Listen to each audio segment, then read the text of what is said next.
Hi hello friends. ഇത്തവണത്തെ നേക്കുട്ടിയുടെ birthday celebration നടന്നത് വീട്ടിലുമല്ല നാട്ടിലുമല്ല. എന്താ ഞാൻ ഇങ്ങനെ പറയുന്നതെന്നുള്ളത് നിങ്ങൾ ചിന്തിക്കുന്നത്? പോളൂട്ടന് പനിയായിട്ട് ഒരാഴ്ചയായിട്ട് ഹോസ്പിറ്റലിലായിരുന്നുകൊണ്ട് തന്നെ ബർത്ത്ഡേ സെലിബ്രേഷൻ ചെറുതായി കേക്ക് കട്ടിങ് മാത്രം നടത്തി ആഘോഷിക്കാമെന്ന് തീരുമാനിച്ചു. അതുകൊണ്ട് തന്നെ ആ ഇഞ്ചക്ഷനൊക്കെ എടുത്തിട്ട് ഞങ്ങൾ ഫുഡ് കഴിച്ചിട്ട് ഇവിടെ അടുത്തുള്ള ഒരു കേക്ക് കഫേയിലോട്ടാണ് പോയത്. അവിടെ ചെന്നിട്ട് കേക്ക് ഓർഡർ ചെയ്യാമെന്ന് കരുതി അങ്ങനെ ഗ്രൗണ്ട് ഫ്ലോറിലെത്തി അവിടുന്ന് ഷോപ്പിലേക്കാണ് ഞങ്ങൾ പോയത്.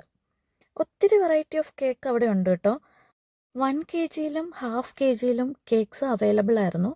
ഞങ്ങൾ ഹാഫ് kg-യിലുള്ള ബെൽജിയം ചോക്ലേറ്റ് കേക്കാണ് ഓർഡർ ചെയ്തത്.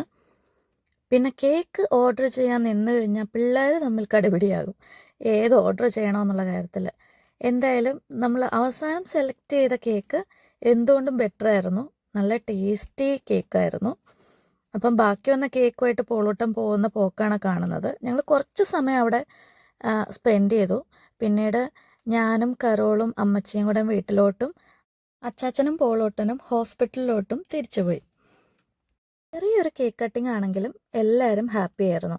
അപ്പം എല്ലാവരുടെയും പ്രാർത്ഥനയിൽ നേക്കുട്ടിയും ഉണ്ടാവുമെന്ന് വിചാരിക്കുന്നു. അപ്പോൾ അടുത്ത വീഡിയോയിൽ കാണും വരേക്കും ബൈ ബൈ.